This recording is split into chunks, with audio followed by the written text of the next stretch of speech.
Salam Indonesia. Selamat malam pemirsa, berjumpa kembali dalam berita dan bincang terkini malam, edisi Selasa 17 Desember 2013. Serangkaian berita telah kami siapkan. Di antaranya, KPK resmi menetapkan Gubernur Banten, Ratu Atut Choysiah, sebagai tersangka kasus korupsi dan Densus 88 kembali menangkap sejumlah teroris di dua daerah berbeda. Saya, Adi dan Mawan Sasongko, berikut berita selengkapnya.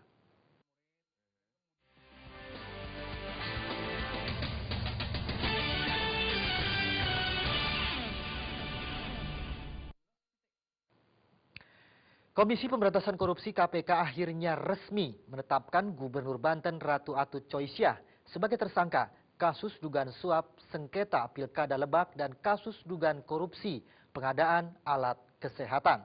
KPK menetapkan orang nomor 1 di Banten itu karena sudah ditemukan 2 alat bukti.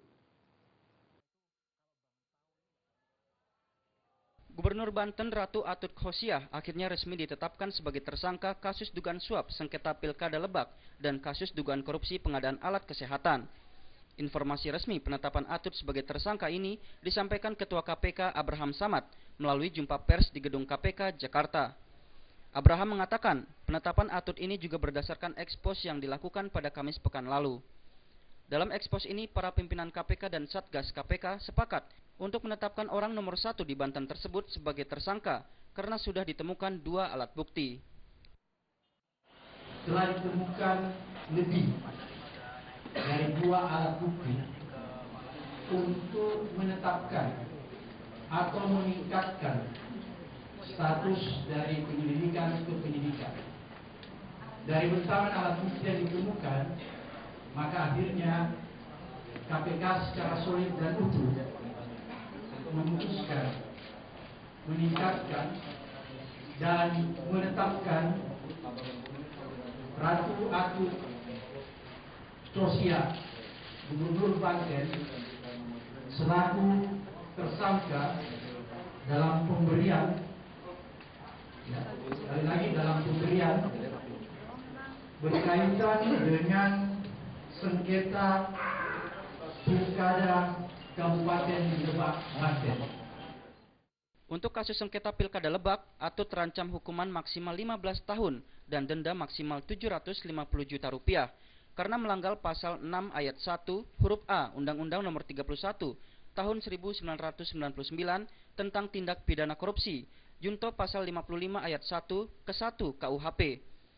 Sementara untuk kasus pengadaan alat kesehatan, tinggal menunggu surat perintah penyelidikan atau sprindik. Meski Atut sudah ditetapkan sebagai tersangka, namun KPK belum memerlukan Atut untuk ditahan. Penahanan Atut tergantung dari pihak penyidik. Dari Jakarta, Ade Tata Permana melaporkan.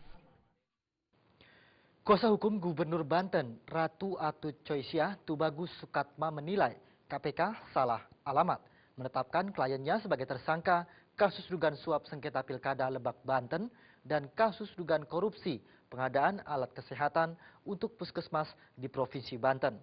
Menurut Sukatma, alat bukti ditemukan KPK belum lengkap untuk menunjukkan kliennya terlibat dalam 2 kasus tersebut. Termasuk media online ya. Kuasa hukum Gubernur Banten Ratu Atut Choysiah, Tubagus Sukatma, langsung angkat bicara terkait penetapan kliennya sebagai tersangka kasus dugaan suap sengketa Pilkada Lebak Banten dan kasus dugaan korupsi pengadaan alat kesehatan untuk puskesmas di Kota Tangerang. Ditemui di gedung KPK Selasa siang, Sukatma mengatakan tidak cukup bukti untuk KPK menetapkan kliennya sebagai tersangka. Menurut Sukatma, tidak ada bukti kliennya sebagai pihak yang memerintahkan adiknya, Tubagus Heri Wardana alias Wawan, untuk menyuap mantan Ketua Mahkamah Konstitusi Akil Mokhtar terkait gugatan hasil Pilkada Lebak, Banten. Selain itu, Sukatma juga membantah kliennya menerima fee terkait proyek pengadaan alat kesehatan di Provinsi Banten. Meski demikian, Sukatman menjamin kliennya akan menghormati proses hukum dan juga akan kooperatif jika ada pemanggilan pasca penetapan tersangka ini. Sepanjang yang saya ketahui dari Bu Atut memang tidak ada gitu, tidak ada perintah dari Bu Atut untuk menginstruksikan memberikan hakim ya suap ataupun mungkin memberikan arahan-arahan seperti itu. Kita hormati ya proses hukum yang sedang berlangsung. Mungkin soal pertemuan Singapura itu Bang yang sedang dikejar KPK Bang. Saya sudah tegaskan beberapa di media massa bahwa pertemuan atau ketemu di Singapura itu dengan ibu itu bukan merupakan bagian daripada desain atau pertemuan yang tidak disengaja sama sekali dengan kepentingan yang berbeda. Ibu kepentingannya adalah berobat untuk medical check up yang memang biasa dilakukan, sementara kita nggak tahu kepentingan Pak Akil ke sana itu apa. Berdasarkan informasi yang diperoleh redaksi, Atut diduga mendapatkan bagian fee atas pengadaan alat kesehatan di Provinsi Banten. Berapa besar bagian fee yang diperoleh Atut masih dalam penghitungan KPK. Pengadaan alat kesehatan di Provinsi Banten diduga memang dikendalikan oleh keluarga Atut. Dari Jakarta, Ade Tata Permana melaporkan. Partai Golkar menyerahkan seluruh proses hukum yang dihadapi kadernya Ratu Atut Choysiah yang telah ditetapkan sebagai tersangka oleh KPK. Atut ditetapkan tersangka dalam kasus dugaan suap penanganan sengketa Pilkada Lebak, Banten di Mahkamah Konstitusi dan kasus dugaan korupsi pengadaan alat kesehatan di Provinsi Banten. Kabar penetapan Gubernur Banten Ratu Atut Choysiah sebagai tersangka dalam kasus dugaan suap penanganan sengketa Pilkada Lebak, Banten di Mahkamah Konstitusi dan kasus dugaan korupsi pengadaan alat kesehatan di Provinsi Banten oleh KPK sudah sampai ke pimpinan DPP Partai Golkar. Wakil Ketua Umum Partai Golkar Agung Laksono menyatakan Partai Golkar menyerahkan sepenuhnya kepada aparat hukum penanganan kasus tersebut. Lebih lanjut, Menteri Koordinator Kesejahteraan Rakyat ini mengatakan tidak akan mencampuri proses hukum Atut. Partai Golkar hanya akan memberi bantuan hukum untuk Ratu Atut Choysiah. Agung berharap dalam kasus Atut tersebut tidak dipolitisasi oleh pihak-pihak tertentu. Dari Partai Golkar dalam kasus Bu Atut sebagai kader Partai Golkar sudah sepenuhnya diserahkan kepada aparat penegak hukum dalam lembaga KPK dalam hal ini. Tentu kita berharap bahwa bisa memperoleh jalan yang terbaik. Kita tidak bisa mencampuri lebih jauh. Agung mengakui penetapan tersangka akan mempengaruhi elektabilitas partai.